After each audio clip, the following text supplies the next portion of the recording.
So right now, millions of Iranians are making a terrifying choice. Take to the streets and risk everything to topple the regime, or stay home and pray it falls. Because if this revolution fails, the executions are only just beginning. Now, we're witnessing a historic moment in Iran, and to help us better understand where things sit today, we're joined by Janatan Sayeh. Janatan is the Iran research analyst at the Foundation for Defense of Democracies, where he focuses on Iranian domestic affairs and the Islamic regime's malign influence. Now, he has some personal experience here, having been born and raised in Tehran and taking part in the 2009 protests. We get into the current situation on the ground, what the Iranian people need to succeed in this revolution, and the life or death decisions facing average citizens of Iran right now. And with that, let's get to the conversation. All right, Janatan, sir, thank you so much for taking the time to chat for a bit today. We're recording this on the afternoon of January 20th, and I was hoping you could just briefly get us up to speed. Where do things sit right now in Iran? So we've entered week 3 now. We're almost about to wrap up week 3, entering close to a month of unrest. This is really unprecedented. Both the scale of the protest, as we've seen, it's like nothing we've seen before. Also speaking from my own experience here, this is not similar to 2022 or other instances. And also the endurance. So this protest movement has been going on for quite some time. Nothing has really maintained its momentum as long as this particular wave, which means the crackdown also has been really as well unprecedented. We're hearing thousands and thousands, and the videos showing these brutal massacres by not only Iranian officials, but actually by proxies that they brought in from the region, from Iraq, from Afghanistan, and from Lebanon. So again, this is really nothing like we've seen before, and the opportunity is really there for Washington to leverage this ongoing momentum on the ground. But that remains to be seen. Are the protests still going on? I feel like there's been mixed reporting if they're happening, if they've stopped. What does that look like from what you can see? So we saw the largest protest take place on Thursday of last week, and that was because the Crown Prince actually called for protests to continue. And that, again, what really stood out at that moment is the fact that it was the first time that the protest actually had a leader. So it's no longer a leaderless movement unlike previous waves. But although we've seen them perhaps frizzle out a little bit, and that's realistically due to the very aggressive crackdowns, but more importantly, we don't exactly know what's happening because the internet is getting shut down, has been shut down for about 2 weeks now. So the point here is that even though we cannot narrow down the details as to what's happening on the ground, meaning death count or how many security forces have died, but we can get a gist of what's happening, which is there's still momentum and there's still repression, meaning it hasn't totally died out. And we know that because the internet has not been restored. And again, if the situation was calm, schools would be opened up again, which they're not fully back to normal. And again, a lot of ministries are shut down, and the electricity outages still happen in a targeted way that it tells us that there's still unrest going on. At the beginning of this, there were some in the Iranian government talking about speaking with the protesters and hearing their demands, and kind of what you would maybe hear in the United States, right? Like we're going to come together and we're going to come up with an agreement and we're going to solve this problem around inflation or the economy. Is there, whether or not that was genuine, maybe is a different conversation, but is there anything that the Iranian government can do to kind of ease the people as to the reasons they're protesting, or is that long since passed? They've tried that for a while, but at this point, reforms or policy changes, or maybe removing one official from a certain post is not going to do it, because these are systemic issues. And it's not just the economy. There's also an environmental crisis. All the dams are shutting down. Over extraction of underground wells has really led to land subsidence throughout major cities. So like one policy change or firing XYZ official that is in charge of the environment and the economy, as they did with the central bank, it's unlikely to bring about change, and Iranians know that. So post-2009, which I was active on the ground, that was when any hopes of reform died. So we've been gradually moving more towards regime change, and that's the absolute only demand of the protesters. There's not much they can realistically do to appease them. Usually what they do is allow for limited social freedoms, and that's what we saw after the 12-day war, because because they had lost the population during the Israeli strike, they sought to appease them by allowing certain cafes to play music or allow, women to run a marathon in the Kish Island. But what's interesting about that is that all these cafes ultimately get shut down, their owners get arrested, and they're slapped with fines. So even though they might put up an image of improvement, deep down the repression has never really stopped. What could the United States, we keep saying the U.S., of course there's other nations that maybe could do something as well, but what could the U.S. in this case do to help? We've heard two really differing opinions. One is kinetic and non-kinetic.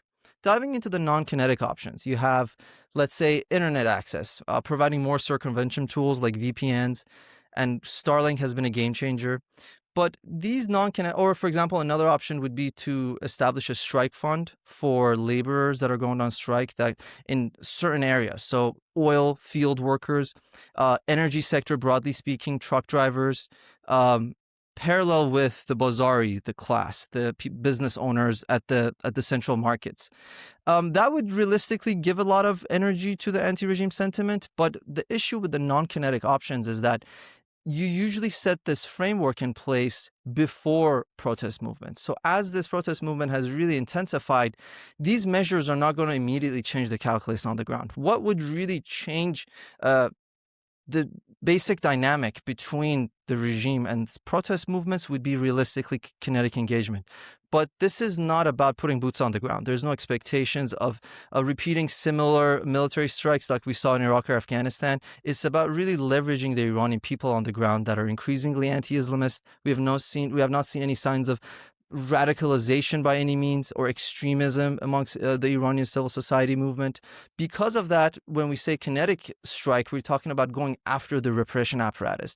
So leveling the playing field on the ground, that when let's say a Basij or an IRGC member or a terrorist proxy from Iraq is opening fire on protesters, they know for a fact their lives are also at risk as much as it's the protesters risking their own lives. So it's about leveling that playing field. And that could be done whether it could be targeted like what Israel did during the 12-day war. They literally had a drone base inside Iranian territory that were targeting different officials or air defense systems, or it could be on a larger scale, like fighter jets really flying over and striking the different organizations that enable this unrest. So realistically, what we have heard from people on the ground is that they're increasingly calling for international support, as President Trump threatened, to level the playing field on the ground.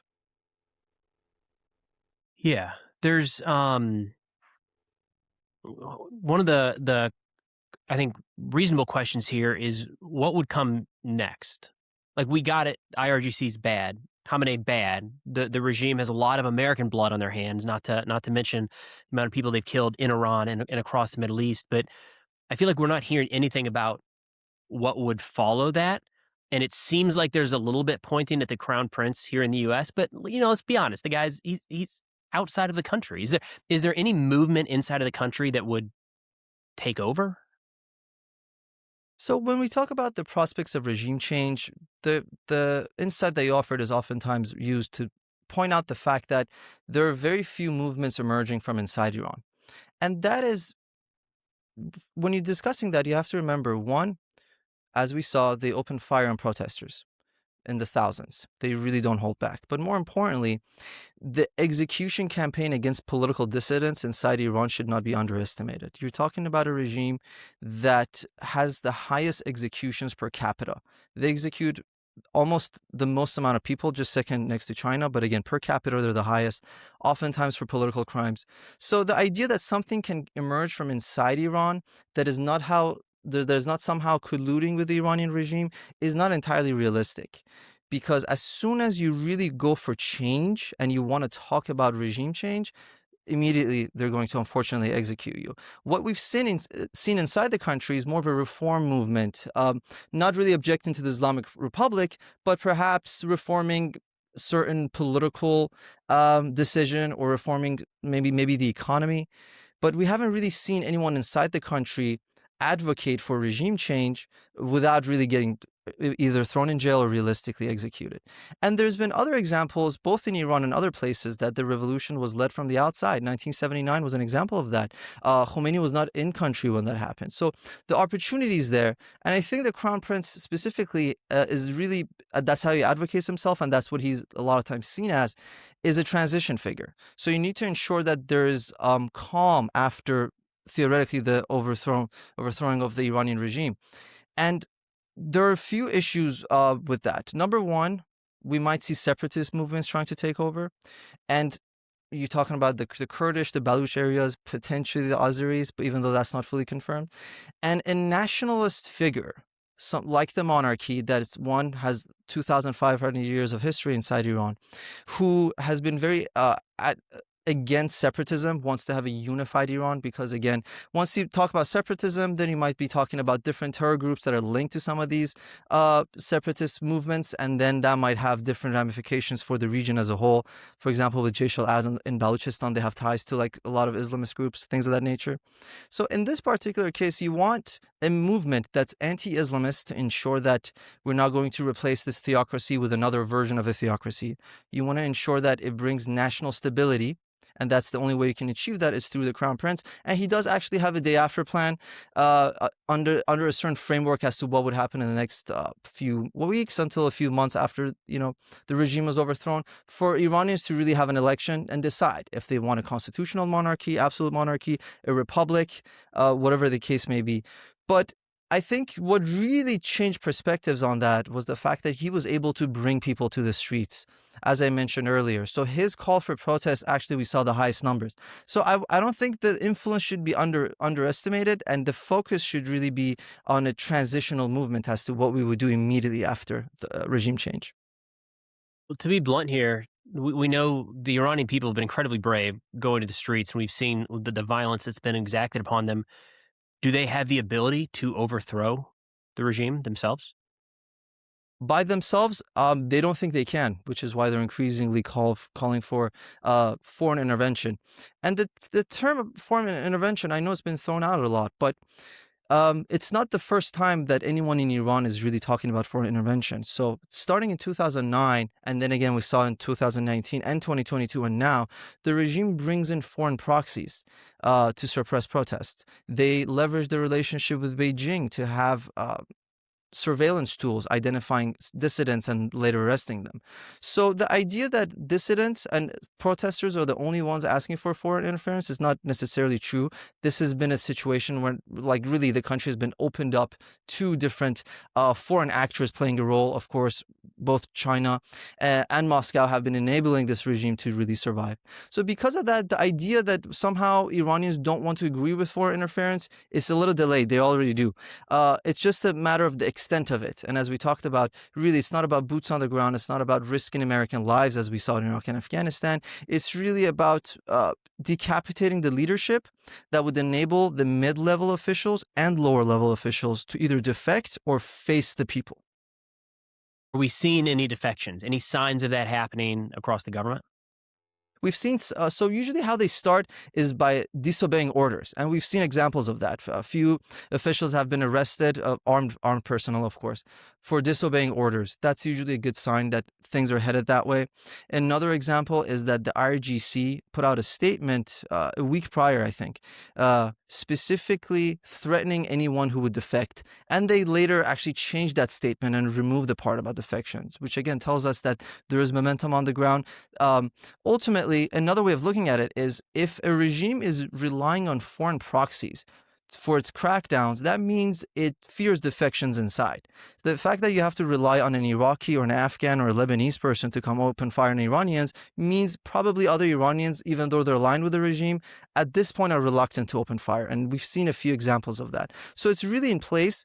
And I think when we talk about foreign interference, that's the only thing that would change the calculus on the ground. Because if you know your time is up and America, Israel, or NATO, whatever the case might be, is actually going after you, you know there's a point of no return. You cannot go to Moscow like Assad did. Realistically, if you have to stay in the country and face the consequences, you're more likely to defect than just to get killed. Makes sense. One question that I've seen raised is the government has mentioned like hundreds of security personnel that have been killed at this point. Are there armed factions on this? And I understand that by and large, everything we're seeing is nonviolent, but how are these state security folks ending up dead? Are they? Yeah, any idea how that's happening? Yeah. There are armed factions, of course, usually in the countryside and oftentimes affiliated with separatist movements. So it's either in parts of the country that you already had an armed rebellion against the state. Oftentimes that means the Kurdish regions and the Baluch regions. That's oftentimes what you see. Another angle is that there are certain tribes in the southwest, in the Fars province or in Khuzestan province, that are armed. A lot of times might be for hunting or might be for self-defense. Again, rural laws are a little bit different than urban laws, similar to other countries. So in really fragmented and scattered instances, you do see that there might be opening fire back, but the majority of these cases are realistically protesters really rushing a certain base, or the regime security forces not being able to accurately estimate how many protesters they're trying to suppress, so they get overpowered. That's oftentimes the case.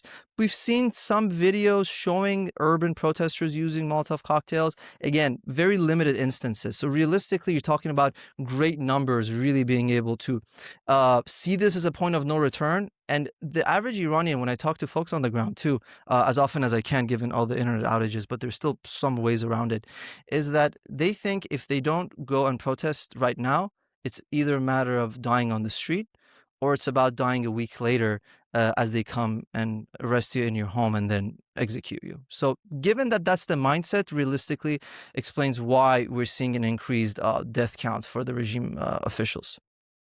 On the execution front, it seems like we've had mixed signals here in the U.S. and President Trump moved the red line around a little bit, I think is safe to say.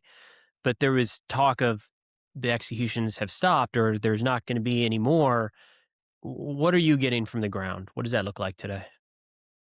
Of course, they're going to send messages to Washington after the waves of threats coming from this administration. It's really a measure trying to deter a potential attack. Of course, Islamic Republic diplomats, these are very veterans of foreign policy. They know exactly what to say, when to say it. They know how to differentiate between their private messaging and their public messaging. And if you think about it, the foreign minister of Iran, of the Islamic Republic, came on Fox News, repeated the same stuff. And that was the same time that Trump also echoed the same sentiment, saying executions have stopped. So it was clearly a messaging campaign by regime officials trying to, again, portray an image that, hey, we can change our behavior. So that's another narrative that they try to push, is that, you know what, the Islamic Republic can change its behavior, unlike what the first Trump administration was saying, that the Islamic Republic cannot change its behavior. That's one angle. Another one, they always postpone different executions if there's too much unrest, and they just do it later. We saw it in 2019 and we saw in 2022. At the time, they might not do it. They just arrest people en masse, and then gradually later on, they move on with executions. And numbers don't lie. So in 2024, I think 975 people were executed. 2025, Jeez. That number was as high as, I think, 1,500 people, just executions. So we've seen this trajectory that executions have greatly intensified year by year. And sometimes you have to take their word for it when their judiciary chief explicitly says, this time around, we will not hold back. And this time around is different, meaning this was an existential threat to us and we will neutralize it through executions.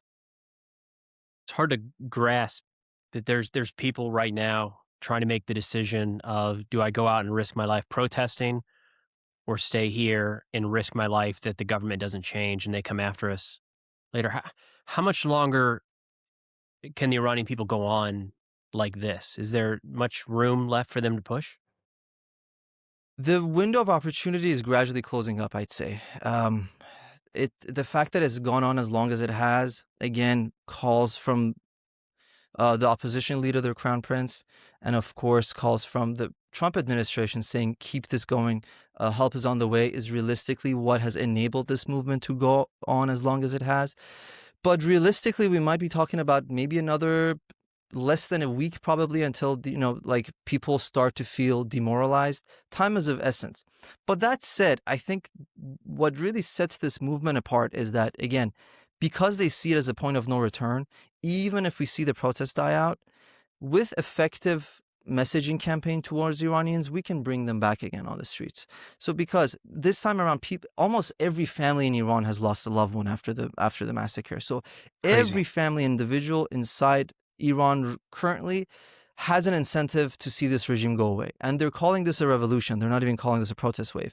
Meaning, even if it were to die out, and let's say a hypothetical strike was happening a week from now or even 2 weeks from now, with effective messaging towards Iranians, as the Israelis did during the 12-day war, with a few tweaks that we can get into, you can again, I think, regenerate the momentum to ensure that as airstrikes are taking out regime officials, Iranians on the ground are tackling what they can. Would there be a downside to, I mean, we know the United States has the ability to do something here, but Israel as well has pretty significant capabilities. Would there be a downside to Israel stepping in and trying to assist, kinetically or non-kinetically? The argument was that if a foreign power, whether America or Israel, were to target Islamic Republic sites, whether military or nuclear, we would see a rally around the flag effect. And we didn't really see that after the 12-day war. We know for a fact we didn't see it because, number one, when the strikes were happening, Iranians were recording the airstrikes saying, we know we're not the target, we know Islamic Republic is the target, and us and Israelis have a shared enemy in this case. So again, we didn't see that. Shortly after the 12-day war, we saw, and actually during the 12-day war, we saw the Islamic Republic try to appeal to Iranian nationalism, something they've opposed. So of course, being an Islamist regime, they're inherently anti-ancient Persian history, they're anti-Iranian identity. All of a sudden, we saw a change in that overnight, which again tells you they were worried about losing popular support when there was a foreign attack happening. So, and similarly, we heard the same thing when Trump assassinated Soleimani, when they eliminated him in Baghdad a few years back. The idea was that we're going to see rally on the flag, and we didn't. And we know that because current protesters are now burning statues and portrait of Soleimani. So we haven't seen that so far. Ultimately, if you're an Iranian on the ground and you see these regime officials living affluent lives as you struggle to put bread on the table, inflation, as I said, is horrible. Executions are really unprecedented. Environmental collapse is happening. At that point, your enemy is who's oppressing you on the spot. It's not about a foreign adversary coming in. If anything, you're going to see that as help. Similar to what we saw in the Balkans again. U.S. strike was essential in preventing even more civilian death counts by the ethnic cleansing. So what are you watching for here in, say, the next couple days or weeks? Things you're keeping an eye out with? I think any military movement in the region, so the fact that they're trying to bring in more naval forces, we saw Israel and America again tapping into their fighter jets, so they're trying to move them around. Any movement related to perhaps increasing fueling, things of that nature, usually sends us a good sign. But that has to be, again, coupled with the fact that how are they messaging towards Iranians? So during the 12-day war, we didn't see much public diplomacy until the strikes happened. And as the strikes were happening, Israelis hacked the state propaganda apparatus, the IRIB, and started talking to Iranians saying it's time to rise up. We've seen something similar happen again. Yeah, people affiliated with the Crown Prince were able to hack the state TV and again project messages of the Crown Prince's return and the regime's collapse and whatnot. So all the messaging is really pointing towards a potential strike. I think also another way of looking at it is whether Iranian armed forces are preparing to respond somehow or retaliate if we see them trying to bring out more ballistic missiles out of the silos, if they try to tap into their manufacturing, try to build more launchers, even though it's more short term. But again, that would tell us something. If we see any drills, if we see any preparation in advance of a strike, usually they might try to, establish bunkers or have some sort of an alarm system going on. All that would point to a potential military confrontation between the United States and Iran, or United States, Israel versus the Islamic Republic. It sounds like that decision point might be coming. I mean, I thought it was here a week ago, but with the U.S. carrier moving into the region, it sounds like it's getting within a couple days of being on station, ready to carry out strikes if needed. So all of that could be right around the corner. It can be. And, when we talk about strikes, there were literally three options that Trump had on the table. One was not to do anything, not to follow through, simply be satisfied with the fact that Islamic Republic officials said they halted the executions. That would theoretically suffice for him. That was one option. There was another option that would be a symbolic attack on state repression. But that was realistically the worst option on the table because it wouldn't really change the calculus on the ground, and it would be really demoralizing to Iranians on the street, thinking they're risking their lives, and the most amount of support they got was a symbolic move. So realistically, if you're going to really move forward with something effective, you would have to, of course, as I said, extensively target the repression apparatus. But that means the Islamic Republic will retaliate. And their main leverage right now is not their proxies and is not their nuclear program, is their ballistic missiles. So as you're taking out the repression apparatus, you have to take out anything that they might retaliate against. We know they can reach our bases in Iraq, in Qatar, realistically also Kuwait. So there has to be a lot of measures put in place. And realistically, there needs to be a lot of cooperation with Mossad, given that they have such operational capacity inside the country. But like I said, time is really is of essence. And it's really important that if you're going to conduct a strike and actually risk getting into a confrontation, you have a proper day after plan, which would mean really expanding those targets and ensuring that you're engaging the opposition in case there were to be regime collapse, so you at least have assets on the ground. Well, I know there's a lot of people around the world rooting for the Iranian people here, so hopefully we see some positive developments in the coming days. Janatan, thank you so much for taking the time. Where is a good place for people to follow your work? I post frequently on X, just Janatan Sayeh at x.com.